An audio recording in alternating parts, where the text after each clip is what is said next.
In this video, we're going to look at how to create a discussion guide for your focus group. So a discussion guide is a written outline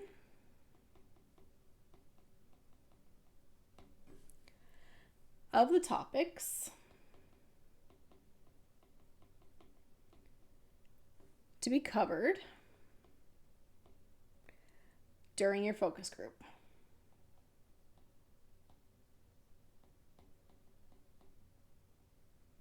Discussion. Okay, so what is in, that is so hard to read. A written outline of the topics to be covered during a focus group discussion. Okay, so we want to make sure that all the topics are covered and that we follow a proper sequence. But it is an outline, not a full script, because you have to be flexible for where the conversation goes. But we do want to make sure that, one, we cover the ethics issues. So we're going to need some ground rules. And then we want to make sure that we cover all the necessary topics, the key questions that the client has or that we had, to make sure that we can get the information we need as part of this research design. So we're going to have a welcome. We're going to have an overview of the topic. We're going to have some ground rules. And we'll have an opening question. We got to get them interested in talking to each other. And then we got to dive deeper into the relevant topic. And then at the end, we'll summarize the key points and ask the participants if it reflects their opinion. Okay, so when we think about the ground rules and our discussion about ethics, what should be in there? Well, we need to tell them whether or not we're going to record. We need to make sure that we have informed consent. So how do they indicate that they are consenting? Do they have the ability to leave at any time? It's not anonymous because there's other people in the room, but we want to stress that it's important that no one disclose what was said or who was in the room. So we want to maintain confidentiality. We want to talk about their right not to answer any questions. We want to talk about who is looking for this information, what's going to be done with this information, and of course, it's important for them to provide their opinions for whatever that end objective or goal is so they can make a difference, create change. We want to make sure that's included. So we'll have those key ethical pieces there. An example of, let's just look at some pieces here. Intro example. So here's an example of an intro. Good evening, welcome. Thanks for taking time to join our discussion. This is for a Happy Traveler Research Agency. An overview of the topic. We've been asked by the airline industry to get some information. So who is looking for the information? What are they going to do with it? Improve the services they provided. Why were these people asked to be part of this focus group? You were invited because you're all government employees. We want to tap into your wealth of experience. Then here we have the ground rules. So there's no right or wrong. We'll expect you have different opinions. Please feel free to share your point of view, even if it's different from somebody else. We're recording, so telling them that we're recording the session. No names will be included in the reports. Your comments are confidential. We have name tents here, those name cards, and to help us get to know each other. Don't feel like you have to respond to me, the moderator. You can respond to what others say. So we're trying to get the conversation going. We're interested in hearing from you.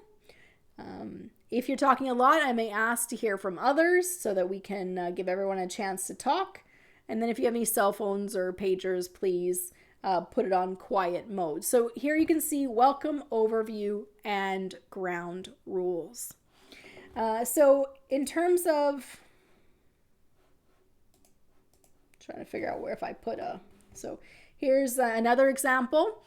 This one here is for that BBA focus group. Good afternoon, welcome. Thank you for taking the time in your busy schedule to attend this focus group. My name is whoever, and I'm conducting this focus group on behalf of Red Deer College. So welcome, right? Introduction, overview. So who is asking for the research? Red Deer College. To get more information about the BBA program, that's why they want it.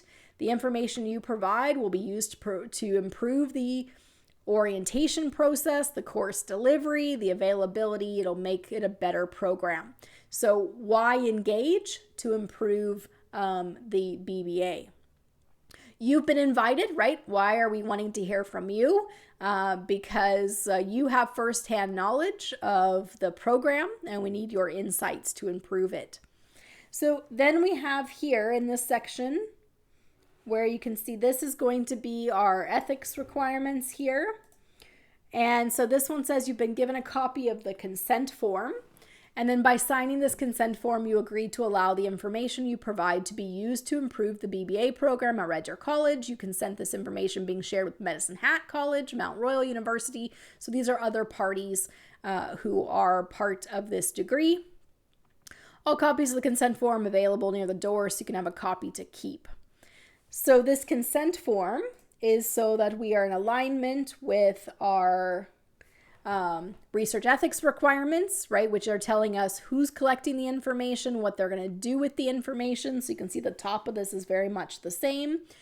The focus group will take 1 hour. Any information you provide, confidentiality is assured. We won't include any personal information, no names in our reports. All information relating to your responses will be kept secure and accessible only to the facilitators and the note takers. While there's an unlikely chance that another member of the focus group could reveal something about you that they heard in the focus group, we are asking that the members respect the privacy of others. So don't tell anyone that what was said and by whom. So we're asking for others in the focus group to maintain that confidentiality as well. Your participation is voluntary. You can withdraw at any time without penalty. You may choose not to answer any of the questions. However, your opinions are important. And participation is not intended to pose any risk. No identifying information is being collected. Individual responses can't be traced back to individual participants. So we have all of that information in our consent form. So this is to make sure we reach the ethical protocols. And then in our guide, we have reference to that consent form so they can have a copy if they want to keep it for their own records. But then we also have some additional information here. We will have a note taker. There will also be an audio recording.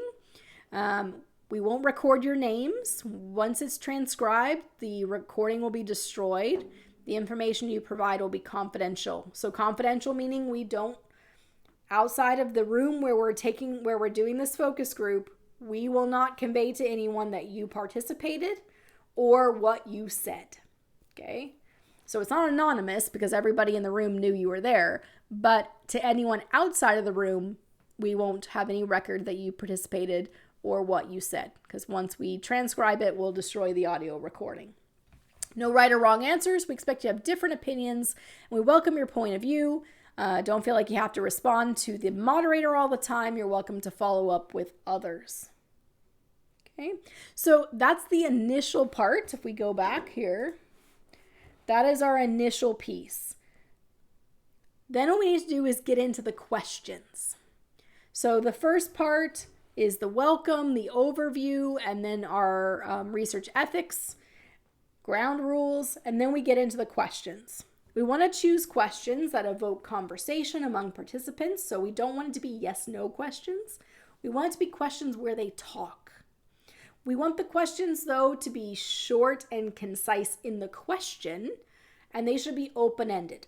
So simple questions that get them to talk. And we ask one question at a time. So, for example, we don't want to do what is the most important to you and what's the top priority? What should we do first? Because those might be two different answers. And if they're two different answers, we don't know which one they're responding to. So that's why we're going to make short, clear questions, open-ended questions, ask one question at a time. Okay? We would separate these questions out when we were doing this. So let's look at some examples. All right, so here's a question here, an opening question. Tell us your name and how long you've been working with the program.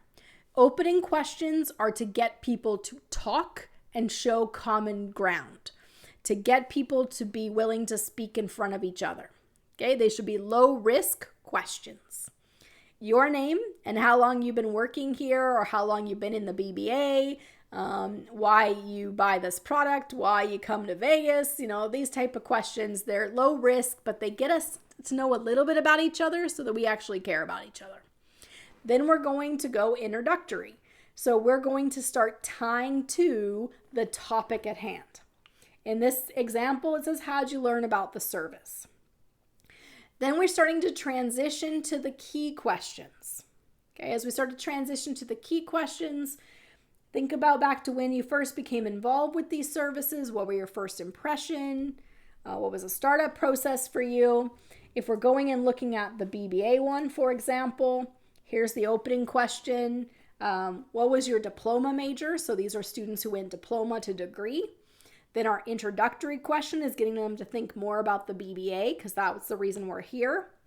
What is your general sense regarding the overall BBA experience? So these introductory questions can be more gut reactions. They're not super deep, but they're to get people talking and to get people moving towards the topic at hand. Then we transition. Why do you think a bachelor's degree is important as a life pursuit?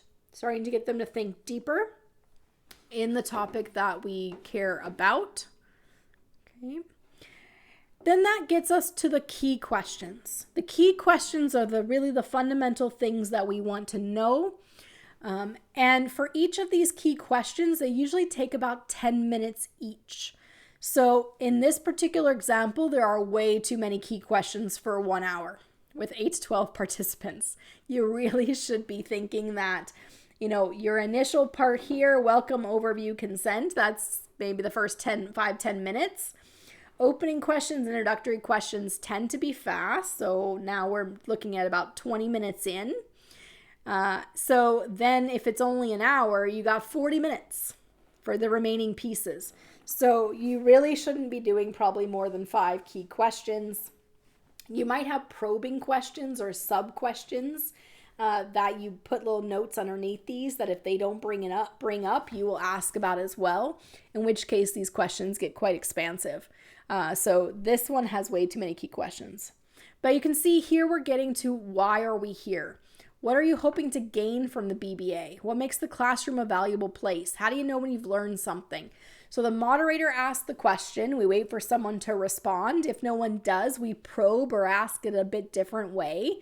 Kind of try to get them to focus. Maybe it was too vague of a question. So we say, well, what are you hoping to gain from your BBA experience in terms of value to your next career, in terms of personal experiences while you're here, right? We can navigate them different directions. As a moderator, make sure you're very careful about not putting bias in that by asking questions that are that don't have a lot of emotions on the side of the moderator in them, right? So kind of matter of fact there. But you're hoping someone will respond, and then someone will respond after that. And you let them talk for a while, and if there's really no new things being added, you've heard from different people across the room, you move on to the next one. If they happen to take you on a path that you think is particularly interesting, probe and ask for more. Can you give me an example of this? Can you explain what you mean by that? To get a bit deeper. Okay, so we have our key questions that get really to the heart of our research problem here. And in this case, we are looking at the BBA in terms of what is it people want out of it and how can we make it better. In the example we looked at here, this one is asking about family therapy. So there are key questions about what was particularly helpful about the service you received, what was frustrating about the services, is your child any different because he or she received the services? So this is the key they really care about. Okay, so we were transitioning into those key fundamental areas to get people talking. And then at the end, as we're wrapping things up, this one here has, if you had a chance to give advice to the director of our program, what advice would you give? So we're looking for kind of summary type questions. What I'll often ask when we do ours is, what I'm hearing is that you would like to see more of this, less of that. Is that how you feel? Yes, no, nod their heads. Is there anything else we're missing? In a video where, like the one we looked at before, see if I can get it to come back, this one here, they've been putting key notes or priorities up on the board.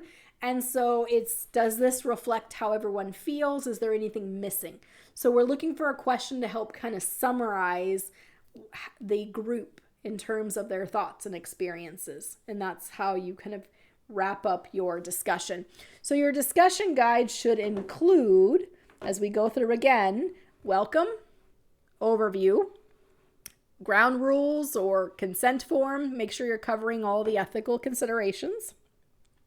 And then as we get into our questions, we have our opening question, an introductory question, a transition question, getting people to introduce themselves and find common ground, getting people to talk, moving towards the topic you care about, getting to the heart of what you really want to know, making sure that we heard what people actually said in terms of that summary. Okay.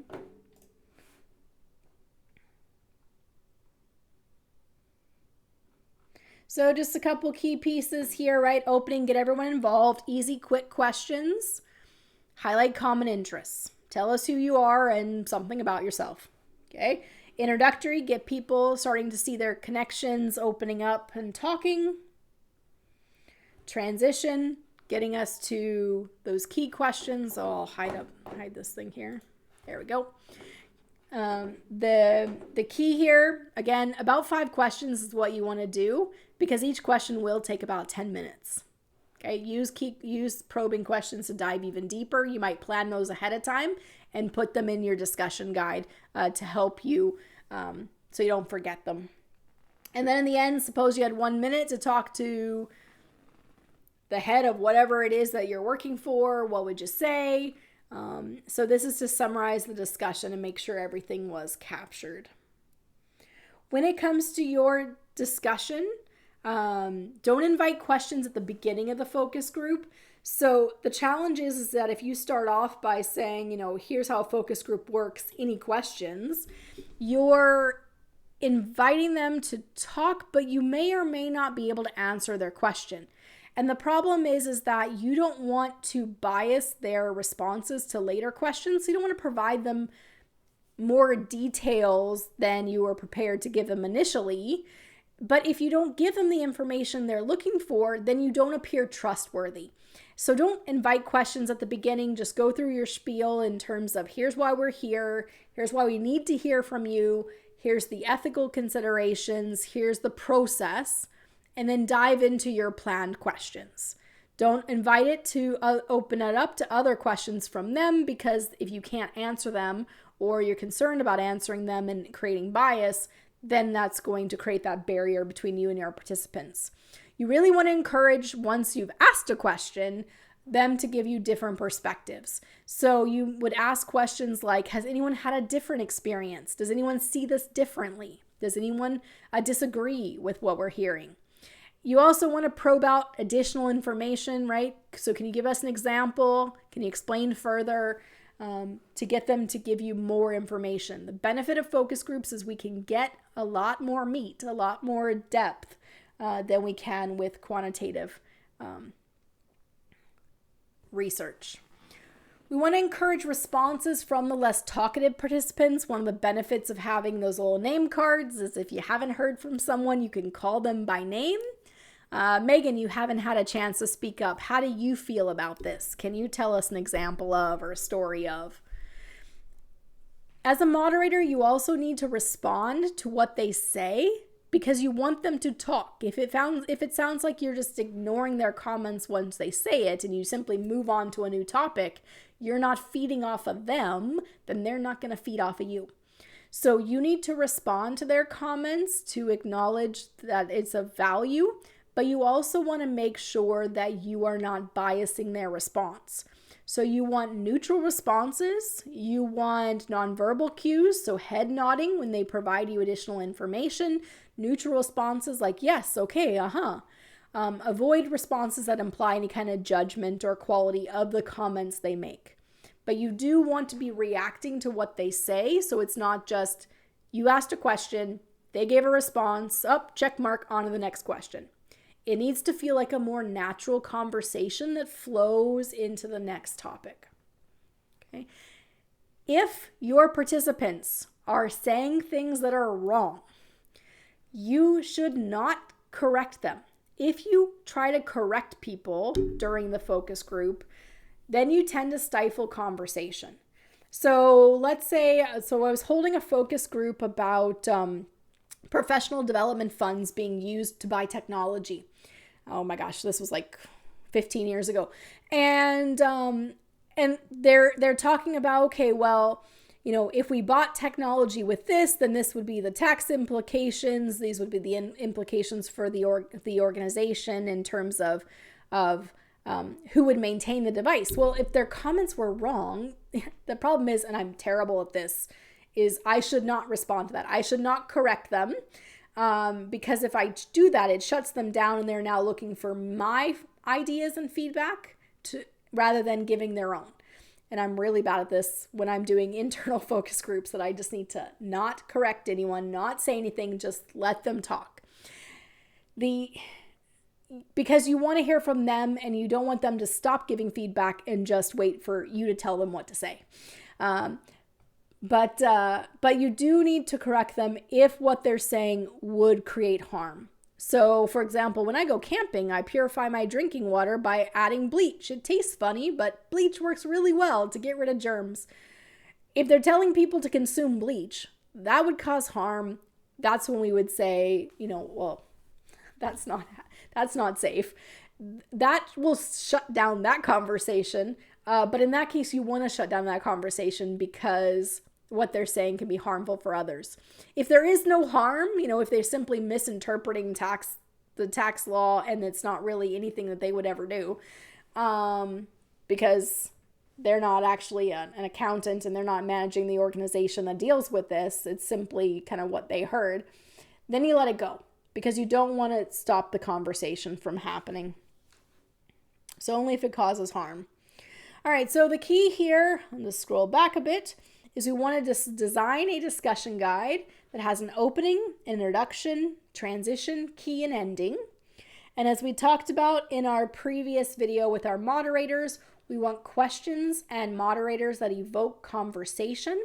We want it to be clear what information we're asking for, and we need a moderator who can get people to talk, who can build rapport and get those conversations going. And they can do that through nonverbal cues, nodding, saying yes, encouraging the non-talker to talk, and not correcting people even if what they say is inaccurate, as long as it doesn't create any harm. In our last video on focus groups, we'll look at analysis and a final report from your focus group.